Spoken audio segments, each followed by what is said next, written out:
The moment I opened the door, a pregnant bobcat was standing there, shaking, ready to give birth. The winter that came that year was not like the others. I had lived in these mountains for more than 40 years, long enough to know the difference between a harsh season and a deadly one, and this winter felt personal, as if the cold itself had decided to hunt anything still breathing. The snow arrived early, thick and heavy, swallowing roads, fences and familiar paths until the land looked erased. By mid-December, the power lines were already down, the phone signal long gone, and the nearest town felt like a rumor from another life. I was 72 years old, living alone in a small wooden cabin that creaked and complained with every drop in temperature. The nights were the worst, the silence pressed against the walls, broken only by the wind clawing at the roof, and the distant cracking of trees splitting under ice. I slept in my chair most nights, wrapped in blankets, listening to my own breathing, just to remind myself I was still here. I had learned to keep my expectations low. No visitors, no sudden rescues. In winters like this, people didn't come to you. If anything, they disappeared. I spent my days chopping frozen wood, melting snow for water, and staring out the small window that faced the forest, watching for movement that never came. Animals had vanished weeks ago. Even the birds had stopped visiting the feeder, as if the entire mountain had decided to hold its breath. I told myself that was a good thing. Less life out there meant less danger near my door. Predators followed hunger, and hunger followed desperation. I had seen what winter could turn a creature into. That night the temperature dropped so fast my windows frosted from the inside. The stove was burning, but the heat felt thin, weak against the cold pushing in from all sides. I remember thinking that if something went wrong before morning, no one would know, not for days, maybe longer. I had just closed my eyes when I heard it. Not the wind, not a branch. Heavy footsteps, slow, deliberate. Crunching snow in a way that told me whatever was outside had weight, a lot of it. My body went still. Years ago, fear would have sent me scrambling for the rifle above the door. Now it just settled in my chest, calm and heavy, like an old acquaintance. The footsteps stopped right outside the cabin. No scratching, no growling, just presence. I held my breath and listened. The silence that followed was worse than any noise. Whatever stood out there wasn't pacing or circling. It wasn't leaving. It was waiting. I stood up slowly, joints aching, and reached for the lantern. The yellow light filled the room, small and fragile, and for a moment I hesitated. Opening that door in this weather, at my age, was a foolish thing to do. Opening it for something big enough to leave those tracks was worse. But something about the stillness outside unsettled me more than the idea of teeth or claws. Predators usually announce themselves. Hunger was loud. This was quiet. I unlatched the door just enough to see the snow piled high against the porch. The cold rushed in immediately, sharp and biting, stealing my breath. At first, I saw nothing but white and shadow. Then the eyes opened in the dark. Low to the ground, wide apart, reflecting the lantern's glow like polished glass. My heart stuttered. As the shape shifted forward, the light revealed the outline of a bobcat, but larger than any I had ever seen in these mountains. Massive shoulders, thick winter fur dusted with snow, and beneath her, unmistakable even in the dim light, a heavy, swollen belly. She was pregnant, very pregnant. She did not hiss, she did not bare her teeth. She sat there in the snow, chest rising and falling fast, her body trembling not with aggression, but exhaustion. One of her front legs was stiff, barely touching the ground, and I could see dark stains in the snow where she had been bleeding. Her ears flicked once, not in warning, but in weakness. Every instinct I had screamed that this animal should not be here, this close, this calm. Bobcats did not come to human doors, not like this. Our eyes met, and something passed between us that had nothing to do with dominance or fear. It was need, raw and undeniable, the kind that strips away everything else. She shifted her weight, winced, and then looked past me, into the warmth of the cabin, Not at me, at the light, at the heat, at the chance to survive one more night. The wind howled through the trees behind her, and snow began to fall harder, thicker, as if the mountain itself was closing in. I realized then that this wasn't just another winter night. Whatever had brought her here had already crossed a line where turning back was no longer possible. And standing there, with my hand on the door and my heart pounding in my ears, I understood something that made my throat tighten. She hadn't come to hunt. She had come because she was out of time. For a long moment, neither of us moved. The cold poured in through the crack in the door, biting at my face and hands. But I didn't shut it. The bobcat remained where she was, her massive frame half buried in snow, her breath coming out in short, white bursts that vanished into the night. Up close, she was even larger than I'd thought. Not just tall, but broad, built for power and distance, the kind of animal that could take down deer when the forest was kind to her. Now, she looked hollowed out by hunger, her ribs faintly visible beneath the thick winter fur. Her belly, heavy with life, dragged low enough to brush the snow when she shifted. She was burning calories she no longer had, spending strength she couldn't afford. I waited for the moment when instinct would take over, for the snarl, the sudden lunge, the flash of teeth that would remind me I was standing a few feet from something that did not belong in my world. It never came. Instead, she lowered her head slightly, not in submission but in restraint, as if even she knew that one wrong movement would end this fragile pause between us. Her eyes never left mine. They weren't wild. They were focused, clear. The look of an animal making a decision. My hand trembled as I reached down and set the lantern on the floor just inside the doorway. I wanted the light to stay low, steady, not swinging like a challenge. The warmth from the stove crept toward the threshold, thin but real. The bobcat's nose lifted, testing the air, and for the first time since I'd opened the door, she leaned forward. Not a step, just a lean. Her injured leg shook under her weight, and she pulled back, a quiet, almost soundless grunt escaping her throat. Pain, real pain. I'd heard it before in injured animals, that low noise they make when there's no point in fighting what's already happened. I should have closed the door. Any sane man would have. I was old, alone, and one mistake away from becoming nothing more than a frozen story someone found in spring. But I thought of the winters I'd survived here, of the times I'd been stranded, injured or sick, praying for something, anything, to break the silence. I thought of how thin the line was between strength and desperation. Standing there with that animal shivering in front of me, the line felt invisible. Slowly, I backed away from the door, leaving it open. I didn't turn my back on her. I didn't make any sudden moves. I simply stepped aside, creating space, an invitation without words. The bobcat watched every inch of me as I moved, her muscles tensing, ready to explode if I proved myself a threat. Seconds passed, then minutes. The snow crept higher around her paws. The wind pushed harder, forcing a low moan from the forest beyond. Finally, she took one step forward. Her paw sank into the snow with a heavy thud, and she froze, waiting for my reaction. I didn't move. Another step, then another. When she reached the porch, she collapsed down onto her side with a sharp breath, the effort clearly too much. I flinched, my heart jumping, but she didn't lash out. She lay there, chest heaving, eyes still locked on me, her body stretched long across the wooden boards, as if she'd crossed the last distance she could manage in this world. From where I stood, I could see the injury clearly now. A deep gash along her leg, the fur matted and dark. Maybe a trap, maybe a fight, maybe the ice itself. Whatever had caused it, it had slowed her enough for winter to catch up, and winter, I knew, was not forgiving. Her belly tightened suddenly, and she let out a breath that sounded almost like a growl, but wasn't. I'd seen enough births, enough animals over the years to recognize the warning signs. Time was running out, and she knew it. I grabbed an old blanket from the chair and set it down near the doorway, careful not to move too fast.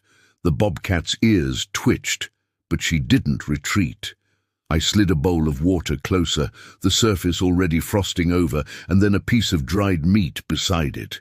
She didn't touch either. Her focus wasn't on food. It was on the space beyond the door, the warmth just out of reach, and whatever instinct had driven her to trust a man she should have feared. As the storm intensified, snow blowing sideways now, I realized something that tightened my chest in a way the cold never could. She hadn't come here by accident. She hadn't wandered in blindly. She had chosen this place, chosen me, and whatever decision I made next would decide more than just her fate. I didn't sleep that night. I don't think I even blinked. The cabin felt different the moment the Bobcat crossed the threshold, as if the walls themselves understood that something wild and irreversible had entered. The fire crackled softly, but the warmth barely touched the edges of the fear sitting in my chest. She lay just inside the doorway, her massive body curled slightly, her breath visible in slow white clouds that rose and vanished above her head.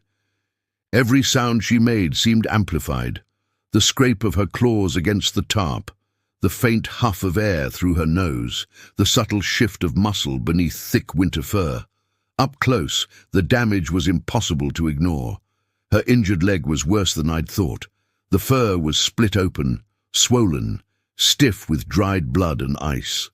Whatever had caused it hadn't just slowed her down, it had nearly ended her. I'd seen animals caught in traps before, had freed a few when I was younger, and the look in her eyes matched that memory exactly. Not anger, not panic, endurance, the kind that keeps going long after the body begs to stop. She tried to stand once, just enough to reposition herself closer to the heat. The effort stole her breath. Her body shook violently, and she dropped back down with a heavy thud that rattled the floorboards. A low sound slipped from her throat, not loud enough to be a threat, not weak enough to be helpless. It was the sound of pain being managed, not surrendered to. I found myself holding my own breath, afraid that even breathing too loudly might push her past some invisible edge. The storm outside intensified, snow hitting the cabin in thick, relentless sheets. The wind found every weakness in the wood, screaming through gaps like it was alive. I realized then that if she hadn't come when she did, she wouldn't have survived another mile, maybe not another hour. And that thought brought something colder than the weather creeping up my spine. Animals like her didn't seek humans unless the alternative was worse. Her belly tightened suddenly, and her entire body stiffened. The movement was unmistakable. I'd seen it before on farms, in barns, in fields far from help. She let out a short, controlled breath, then another, each one measured, deliberate. Her eyes closed briefly, then opened again, sharper now, focused inward. This wasn't just injury or exhaustion anymore. This was urgency. I shifted my weight without thinking, the faintest scrape of my boot against the floor. Her head snapped toward me instantly, ears flattening, muscles coiling despite her condition. For a heartbeat, we were both frozen. I raised my hands slowly, palms open, lowering my gaze just enough to show I wasn't a threat. The tension eased, but it didn't disappear. Trust like this wasn't given freely. It was borrowed, fragile, and could be taken back in an instant. I backed away, step by careful step, and sat against the far wall, making myself small in the only way a man can. The lantern cast long shadows across the room, stretching her silhouette into something almost unreal, a shape pulled straight from the forest and pressed into my quiet life. Her breathing grew heavier, more rhythmic, and with each wave that passed through her body, the truth settled deeper into me. She hadn't come here to rest. She hadn't come here to hide. She had come because this was the only place left where what she carried inside her had a chance to live. Outside, the cold tightened its grip, sealing the world shut. Inside, I understood that by opening my door, I had stepped into something far bigger than myself, and there was no turning back now. The cabin seemed to shrink as the night wore on, as if the storm outside was slowly pressing the walls inward. The fire burned low, steady but subdued, and its glow painted the room in soft, flickering shadows that climbed and fell with every movement she made. The bobcat's breathing had changed again. It was no longer just heavy from exhaustion. It came in waves now, each one deeper, more deliberate than the last. Her body knew what was coming, even if her mind was fighting to stay alert in a place that was not her own. She shifted her position inch by inch, dragging herself closer to the corner near the stove, instinct guiding her toward the warmest, most protected spot in the room. Each movement cost her. Her injured leg barely responded, and every time it brushed the floor, her jaw tightened, a silent refusal to cry out. I could see the muscles along her back bunch and release, the strength in her shoulders straining to compensate for what the rest of her body could no longer do. She was conserving what little energy she had left, spending it only when absolutely necessary. The sounds she made were subtle but constant now. Low, controlled breaths, a faint rumble deep in her chest that rose and fell like distant thunder. Her ears flattened against her head, not in fear of me, but in concentration. Her world had narrowed to the space inside her own body, to the pressure building, to the instinct older than winter itself. I stayed still, hardly daring to move my hands, afraid that even the smallest noise might pull her attention back to me, when all her strength needed to stay where it was. Another contraction rolled through her, stronger than the last. Her body stiffened, her claws digging into the tarp, leaving thin white lines where the fabric stretched. She pressed her head briefly against the floor, then lifted it again, eyes bright and unblinking. In that moment, she didn't look like a predator or a threat. She looked like every mother I had ever known who had faced something painful and unavoidable and decided to endure it anyway. Time lost its meaning. Minutes felt like hours. The storm battered the cabin relentlessly, wind howling so hard it made the rafters groan. Snow slid off the roof in heavy sheets, thudding to the ground like something falling from great height. I wondered, not for the first time, if anyone else on this mountain was still alive, or if the world had narrowed to just this small room, this fire, this animal fighting to bring life into a season designed to take it away. Her breathing grew sharper, faster. She let out a sound that was no longer just effort, but strain, and her body curved inward, muscles pulling tight around her belly. I felt my own heart begin to race, helplessness flooding me. There was nothing I could do to ease her pain, no way to carry any of it for her. All I could offer was stillness, warmth, and the promise that she would not be alone while it happened. Then in the middle of one long, silent push, she froze. Her eyes widened, and for the first time since she'd entered the cabin, she looked directly at me. Not as a threat, not as a stranger, but as a witness. The look lasted only a second, but it carried a weight I hadn't felt in years. It was as if she was marking this moment, fixing it in memory, before turning inward again. I leaned back against the wall, my breath shallow, hands clenched in my lap. Whatever happened next was already in motion, unstoppable. Outside, the cold ruled the mountain without mercy. Inside, something fragile was about to arrive, and I knew, with a certainty that settled deep in my bones, that the longest night of that winter was far from over. The first sound was so small I almost missed it. A thin, sharp cry cut through the roar of the storm, fragile yet unmistakably alive. For a heartbeat, the cabin went completely still, as if even the fire had paused to listen. The bobcat reacted instantly. Her head snapped toward the sound, every trace of exhaustion burning away in a flash of fierce awareness.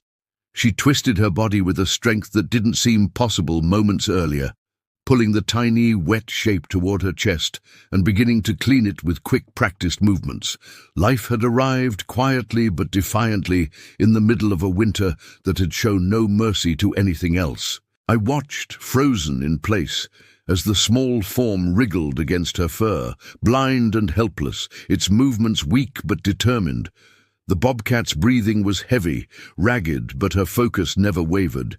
She licked the kitten again and again, her rough tongue coaxing it into steady cries that echoed softly against the cabin walls. Each sound felt like a victory, a small rebellion against the cold pressing in from every side. Outside, the wind howled louder, as if offended by what it could not stop. There was no pause, no rest. Another contraction seized her almost immediately, stronger than the first. Her body stiffened, claws digging into the tarp, shoulders shaking as she pushed through the pain. The kitten she had just cleaned was tucked safely against her belly, pinned there by instinct and care. She worked silently, her jaw clenched, her eyes half closed in concentration. When the second kitten arrived, its cry joined the first.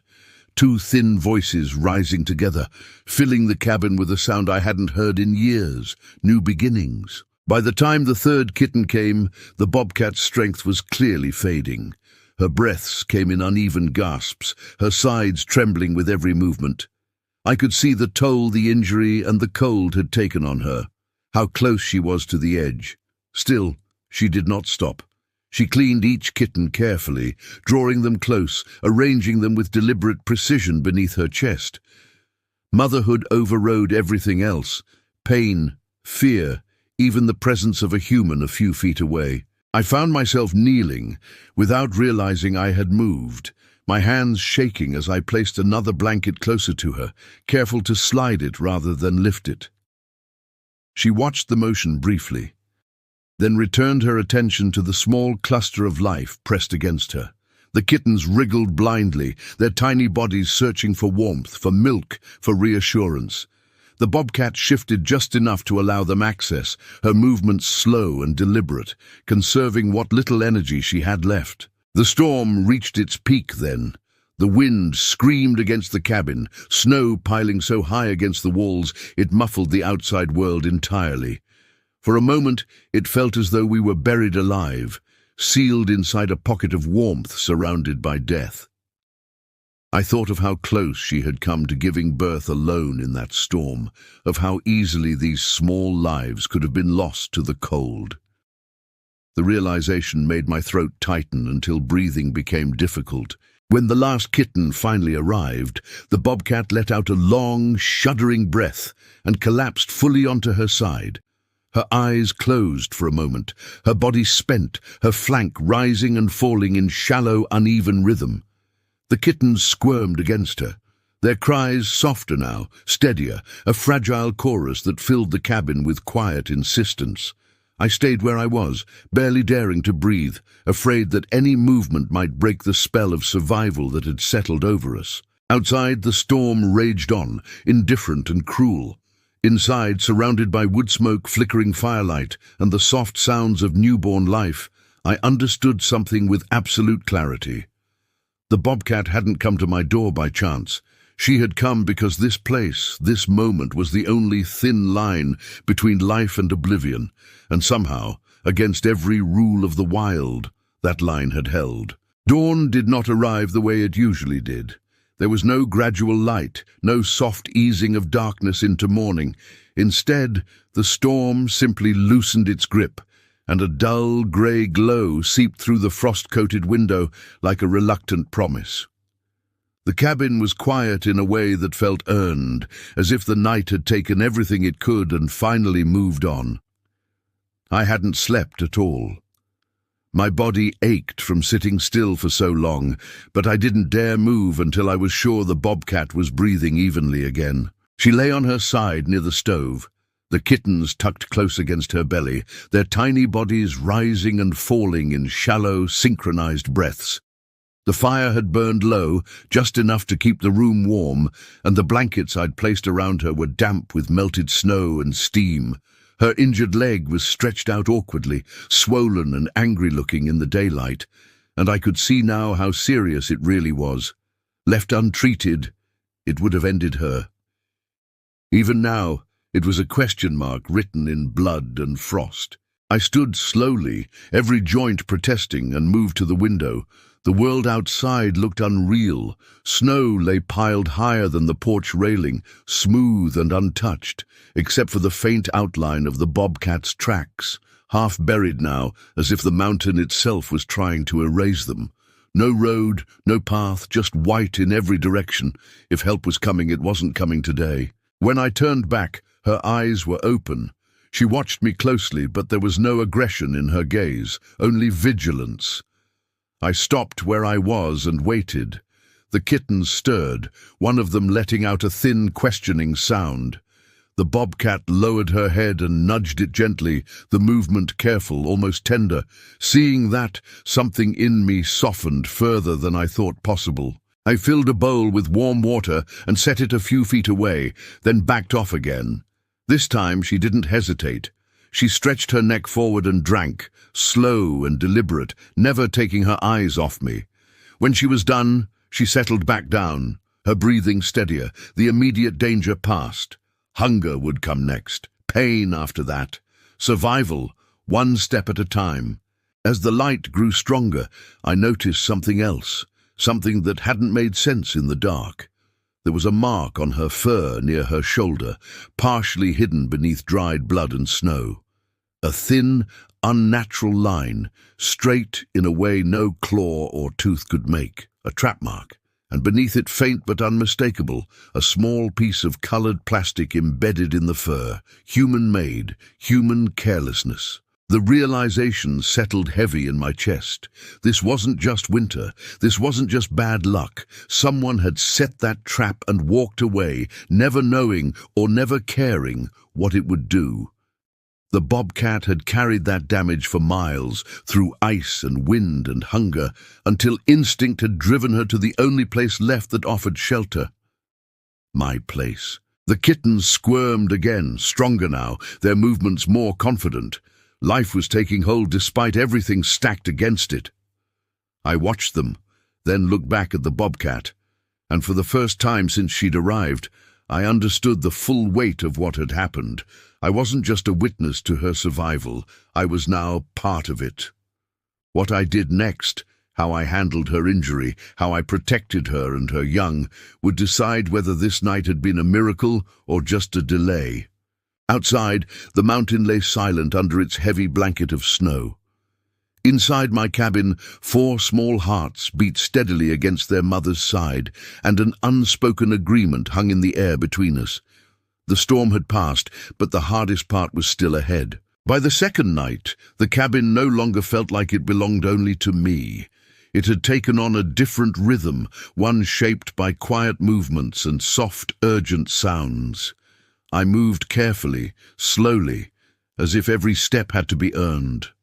The bobcat watched me whenever I crossed the room, her eyes following without hostility, without fear, just awareness. She had accepted the space, but she had not forgotten what I was. Trust, I realized, was not a feeling. It was a series of choices made over and over again. I spent the day doing what little I could. I warmed water, tore old shirts into clean strips, and worked up the courage to approach her injured leg. Each step closer felt like stepping into a boundary that could snap shut without warning. I spoke softly, not because I thought she understood the words, but because the sound of a calm, human voice can sometimes ease even a wild heart. When I finally knelt near her, she tensed, muscles tightening, a low sound rumbling deep in her chest. I stopped immediately, holding still until the tension eased. Only then did I move again. The wound was worse in daylight. The flesh was swollen, the edges raw, and the stiffness in her leg had turned into something dangerous. Infection. If it spread, she wouldn't last long enough to see spring. I poured warm water gently over the gash, washing away dried blood and ice, my hands shaking so badly I had to pause more than once. She endured it in silence, her breath coming fast, her eyes fixed on me, unblinking. There was no gratitude in that look, only calculation.